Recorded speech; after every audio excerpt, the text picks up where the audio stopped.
Welcome back to RadOnc Smart Review RadBio Edition. We're here to help you really get a handle on these radiation biology concepts, sharpen things up for your practice and definitely for the boards. Absolutely. And last time we covered radiation carcinogenesis, those somatic effects. Yeah. Super important stuff. Yeah, focusing on the risks to the individual who got exposed. But today, we're kind of switching gears We're moving beyond the person irradiated. to think about the potential effects down the line on their children, maybe even grandchildren, the heritable or genetic effects of radiation. Exactly. And this is a topic where, honestly, the human data is throwing up some real surprises, Yeah. especially when you compare it to what some of the early animal work suggested. It really has. So, okay, here's the plan for this session. We'll start by defining what heritable effects actually are. Makes sense? Got to know the terms. Then we'll get into quantifying risk for a whole population concepts like genetically significant dose, GSD, and the doubling dose. Key metrics for understanding population burden.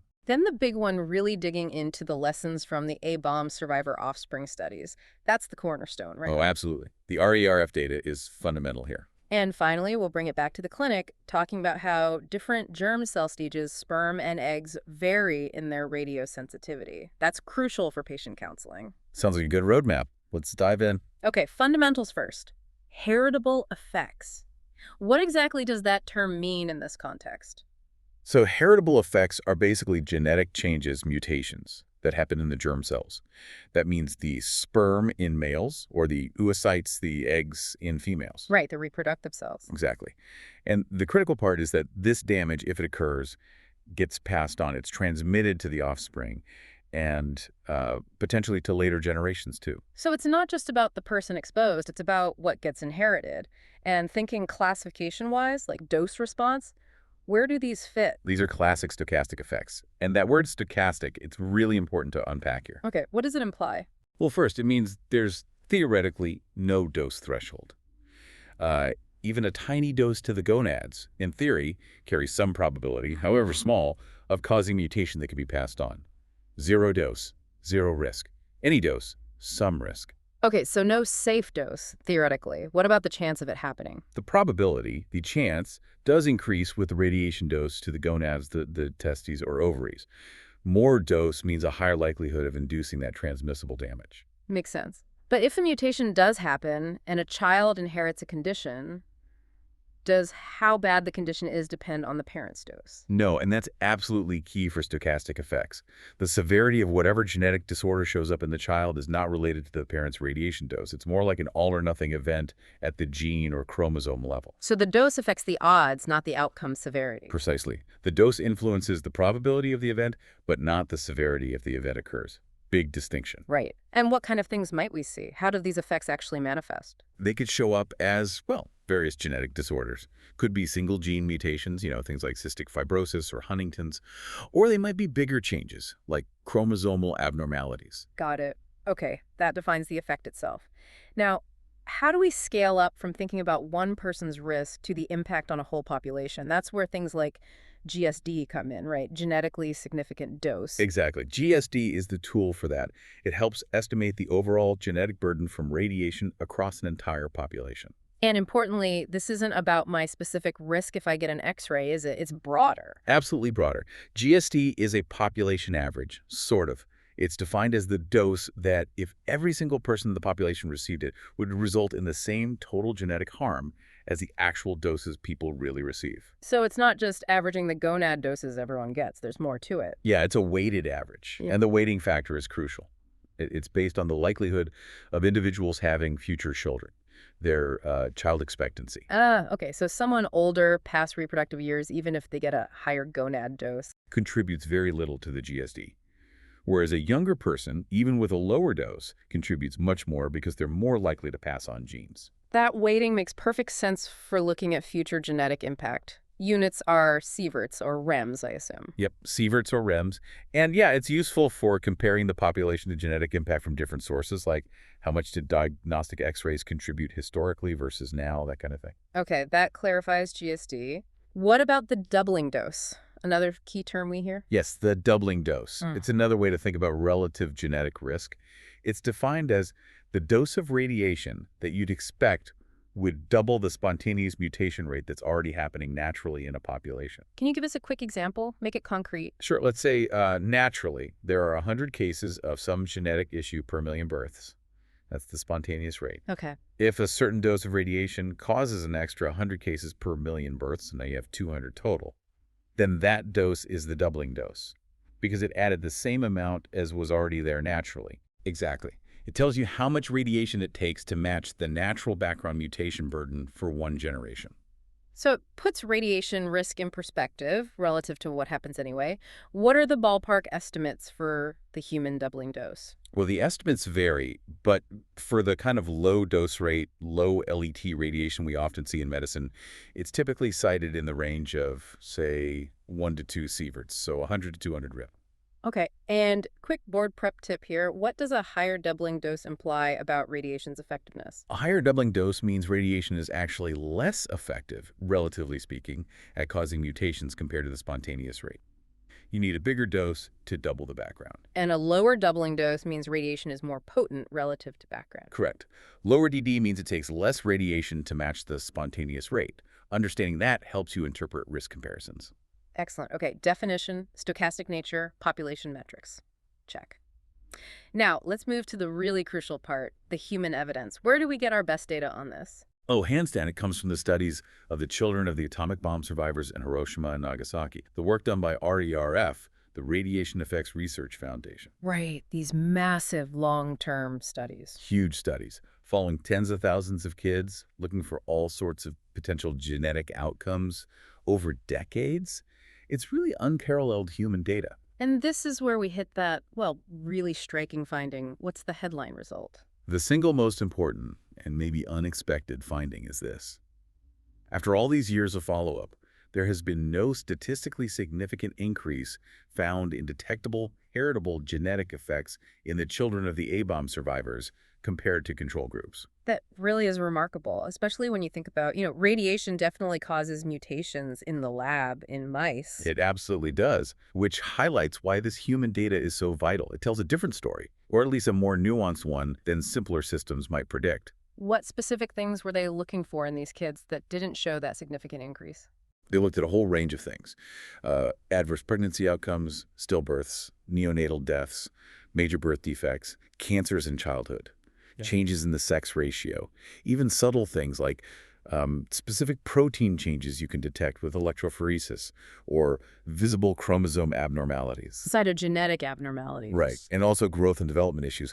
Across that whole spectrum, they haven't detected a statistically significant increase linked to the parent's radiation dose. Okay, so radiation is a mutagen, we know that. But the biggest human study doesn't show a statistically significant rise in heritable effects. How do we square that circle? What are the proposed reasons? Well, there are several likely contributing factors. One is simply the dose levels. While some survivors got high doses, the average gonad dose across the whole population, especially when weighted for having kids, might not have been high enough to push the rate of these often rare genetic defects significantly above the natural background rate. And detecting small changes in rare things needs massive numbers, right? Yeah. Statistical power. Exactly. That's the statistical power issue. Even with tens of thousands of people, if you're looking for a small increase in something that only happens, say, 1 in 10,000 times naturally, you need enormous power to detect it reliably. So it's possible some effects occurred, but just too infrequently to be statistically significant in this cohort. What about biology, repair mechanisms? That's thought to be really important. Human germ cells, sperm, and oocytes seem to have very efficient DNA repair systems. It's possible they're just better at fixing radiation damage before it becomes a permanent heritable mutation compared to, say, mouse germ cells, which were used for earlier estimates. And maybe natural selection weeds some out? That's another factor, yes. Germ cells with really severe damage or embryos formed from them might just be less viable. They might not survive to result in a pregnancy or a live birth.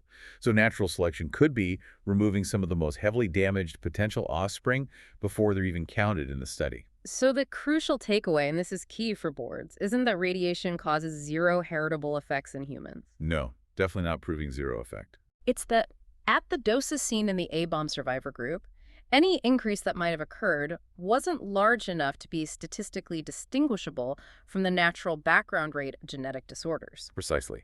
That nuance is absolutely critical. Yeah. And this human data, this lack of a detectable effect, was so compelling, it actually led to a downward revision of the official estimates for human genetic risk from radiation, Compared to the older estimates that were based more on. based more heavily on mouse data, which has suggested a higher risk. The human data tempered those earlier, more alarming predictions for heritable effects. And this is the clinical reality check for radiation protection. We still play it safe, right? Absolutely. Critically important point. We operate under the conservative assumption that radiation can cause heritable effects. That's why minimizing dose to the gonads during medical procedures, using shielding when possible, all that remains standard, prudent practice. Assume there is a risk, even if it's low and hard to detect. Okay, great, Pearl. RERF is reassuring, but prudence still demands dose minimization. Now, let's shift gears to something very practical for counseling. How sensitive are different germ cell stages? Yeah, this gets right into the biology you need for counseling. Let's start with males. Spermatogenesis is continuous in adult men. And the stages, how do they differ in sensitivity? Okay, the key ones to know. Spermatogonia. These are the stem cells. They are the most radiosensitive stage. Most sensitive to what? Killing? Mutations? Both, Yeah. really. Radiation can kill them off, reducing sperm count temporarily or permanently, depending on dose. And damage here can absolutely lead to mutations passed down the line. These are the critical ones for initiating transmissible genetic damage. Okay, spermatogonia most sensitive. What comes next? Then you have spermatocytes, which are going through meiosis. They're sort of intermediate in sensitivity. Less sensitive than the gonia, but more than the later stages. And then spermatids. Spermatids are differentiating after meiosis. They're relatively radioresistant to cell killing. But damage induced here can still lead to sperm that don't work right or carry mutations. And the fully mature spermatozoa. Also pretty resistant to killing because they're not dividing. Yeah.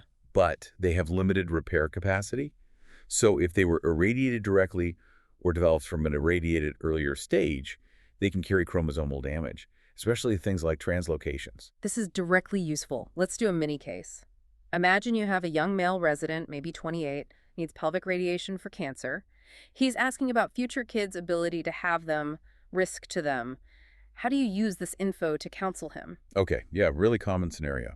You'd explain that the sperm he has right now and for the next few weeks came mostly from those later, less sensitive stages, the spermatids and spermatozoa. Okay. While those cells are less likely to be killed, they can carry damage. But the bigger concern for new mutations being passed on comes from irradiating the highly sensitive spermatogonial stem cells. So you want to avoid conception using sperm that we're developing from those irradiated stem cells. Exactly. So the standard advice is to recommend waiting a period of time after finishing radiation before trying to conceive. How long? And why wait? Well, the whole process of spermatogenesis, from stem cell to mature sperm, takes roughly 10 weeks, maybe a bit more. So waiting several months, often advised around 6 months, though recommendations vary slightly, allows time for the germ cells that were irradiated at various stages, especially the sensitive spermatogonia, to mature and be cleared out. So the sperm produced later are derived from stem cells that were hopefully undamaged or repaired after the radiation exposure ended. That's the rationale. It minimizes the risk associated with that most sensitive stem cell stage. Timing is key for counseling males. Great practical point. Now, females, oochogenesis, Right. totally different ballgame, right? Fundamentally different, yeah. Yeah. Females are born with all the oocytes, all the eggs they'll ever have. They're arrested in meiosis I. No new ones are made after birth. So damage is potentially cumulative since there's no fresh supply. In a way, yes. The pool just depletes over time naturally, and radiation can accelerate that. Now, oocyte sensitivity, it varies. Depends on the stage of the follicle they're in, but really importantly, it depends on the woman's age. Which stage is considered most sensitive generally? The immature, arrested primordial oocytes are often cited as quite sensitive, especially based on mouse data.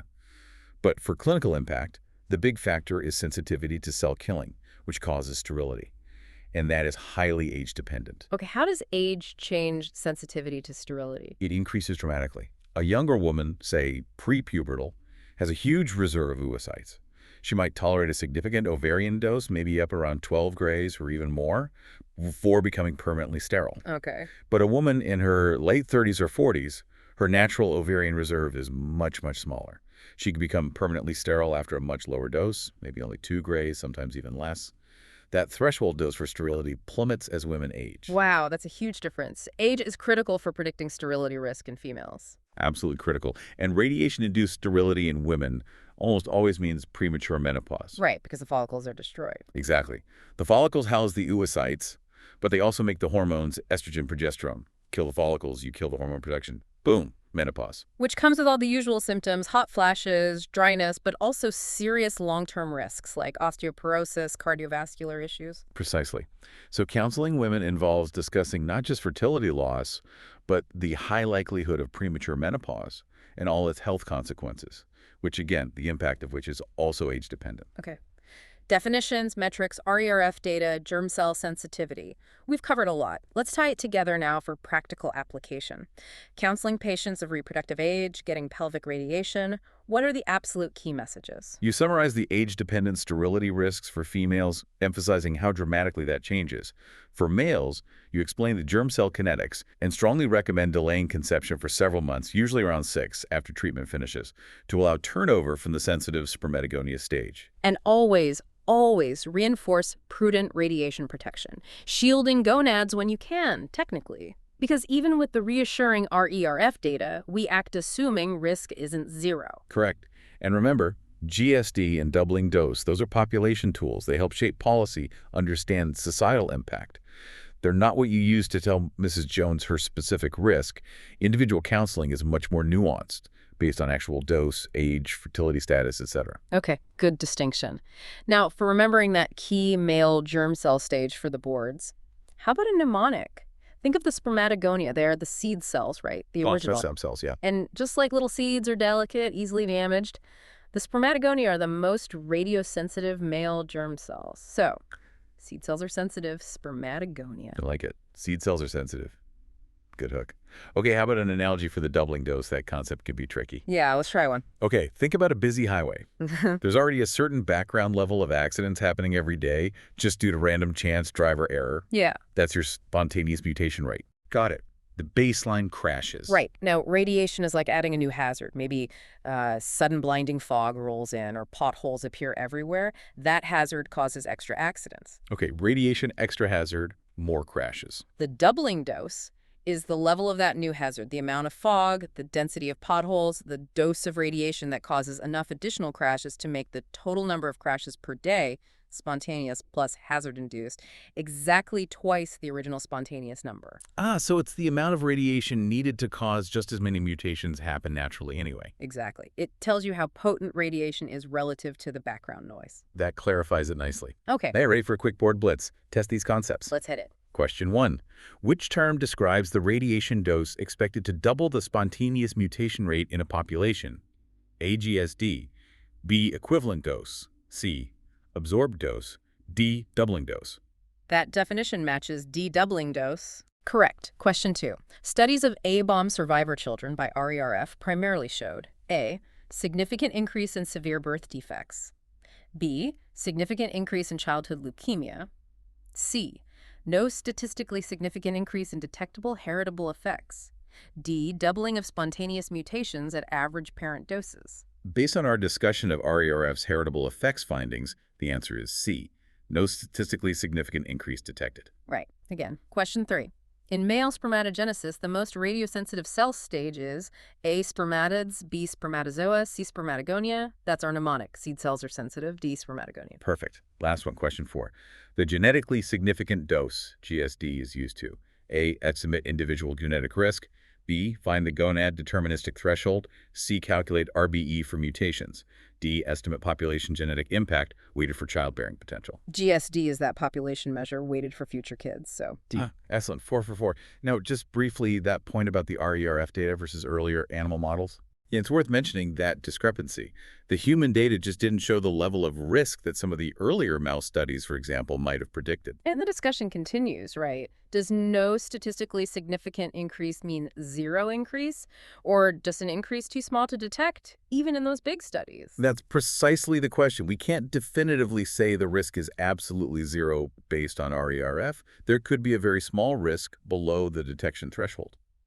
And that uncertainty is why radiation protection philosophy remains cautious, favoring dose minimization as the prudent path. It really highlights the complexity of extrapolating risk and the limits of observation, even in huge studies. It does. Okay, let's wrap with a quick summary of the high points. We defined heritable effects.